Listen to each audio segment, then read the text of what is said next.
হ্যাঁ আমি সত্যিই তো কইতেছি তো, ভাতের মাঝে ফুরা ফুরা গন্ধ করে। এই এরকম ভাবে ছোট লোকের মতন কথা বলে না চাই। এটা হইলো এক ধরনের ফ্লেভার। আজকে আমি রাইস তান্দুরি বানিয়েছি। এই তুমি কি অফিসে যাচ্ছ? ও আমি অফিসে দিতেছি। আজকে আমার জন্মদিন, তুমি কি ভুলে গেছো? আরে না, বলতাম কি লিগা, আমি তো অফিস থেকে তাড়াতাড়ি আইমু। অফিস থেকে তাড়াতাড়ি ভাই বুঝছি, জিনিসপত্র আনা লাগতো না। সমস্যা নাই, আমি কইছি তো কেক মুরুক যেতে যেতে লাগে আর মু সপ্তাহ আনবো, চিন্তা করো না। তুমি একটা কাজ করো, আজকে পোলাও চাল আনার দরকার নাই, তুমি পাকিস্তানি বাসমতি চাল নিয়ে আসবা। ঘরের মাঝে পোলাও চাল অভাব নাই, তে আবার পাকিস্তানি বাসমতি আনতাম কি লিগা? পাকিস্তানি বাসমতি চাল যদি না আনো তাহলে আমার জন্মদিনে পালন করা লাগতো না। সব কথার মাঝে রাগ করো না, বুঝছো? রাখ কি দেবার, বছরে একটা দিন আই এই দিনেও তুমি কসম বছর করে টাকা খরচ করতে। যাও, তোমার কোনো কিছু আনা লাগতো না, জন্মদিনে পালন করা লাগতো না, যাও কোনো কিছু আনা লাগতো না। আচ্ছা ঠিক আছে আনমুনে যাও, রাগ করো না আর যাও, যেটা যেটা লাগে এটা লিখে দাও তাড়াতাড়ি, সবগুলো আমি আনমু, যাও। আচ্ছা ঠিক আছে, রেখে দিতেছি। আরে মন্টু সাহেব দিকে বসেন চেয়ারটায় বসেন। না স্যার, বসবো না স্যার।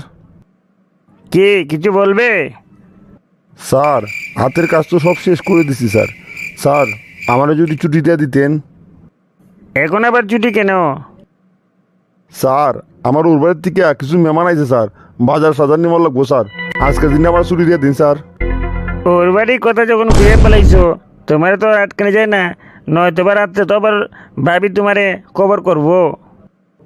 হ্যাঁ বস, আপনি তো জানেনই, আপনি তো বিয়া করছেন, মহিলাদের কথা না শুনলে কি হয়। ঠিক আছে যাও কালকে তাড়াতাড়ি আইসো। তুমি চলে এসেছো?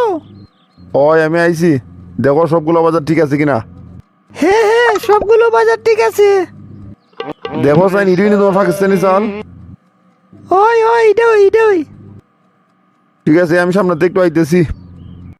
এ সিঁড়ি, এটা আমি কি করলাম? মোবাইল টিপতে বাটটারে ফুইরা বলাইলাম না, যেমনি হোক জামাইর একটা বুঝ দেওয়া লাগবো। বাবা জন্মদিন উপলক্ষে অনেক খাবার দিকে রান্না হয়েছে আজকে। হ্যাঁ দেখতে হবে না কার জন্মদিন। এটা ঠিক করছো, আমার জন্মদিনে তো কোনো কিছু হয় না। তোমার জন্মদিনে কেমন হইব? তোমার কাছে টেকা আসেনি, আমার টেকা আছে, আমার টেকাতে সব কিছু আয়োজন করছি। দেখো ঠিক হয়েছে, আমার জিনিস আনছি আমার, আর নিজে ফুরাঙ্গিরি অর্থ আছে। খালি কিতা গল্পই করবা, ভাত খাওয়াই তাই না? নাও ভাত খাও। এই ভাতের মাঝে এরকম ফুরা ফুরা গন্ধ করতেছে কিতা? এই এটা তুমি কি দেখো? হ্যাঁ আমি সত্যিই তো কইতেছি তো, ভাতের মাঝে ফুরা ফুরা গন্ধ করে। এই এরকম ভাবে ছোট লোকের মতন কথা বলে না চাই। এটা হইলো এক ধরনের ফ্লেভার। আজকে আমি রাইস তান্দুরি বানিয়েছি। কিতা বানাইছো? আমি আমার জন্মদিন উপলক্ষে রাইস তান্দুরি বানাইছি, তোমার লাগে শুধু স্পেশাল কইরা। এটা রাইস তান্দুরি? হ্যাঁ রাইস তান্দুরি? তোমার মতো তাই পুরা লাগাইলেছি না তা। যাও, তোমার সাথে কথা হইতাম না, যাও। আরে না আমি তো ডং করছি, এটা তো রাইস তান্দুরি ওই, আর এটা কত স্বাদ। আর চাইলে বাদ দিই, তোমার আর চাইলে বাদ দিই। না লাগতো না, যে ভাত দিছো এটাই আমার পেট পুড়েছে, আর লাগতো না।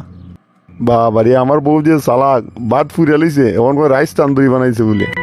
সালা অত জোড়া তালে যে কথা বানাই কেন?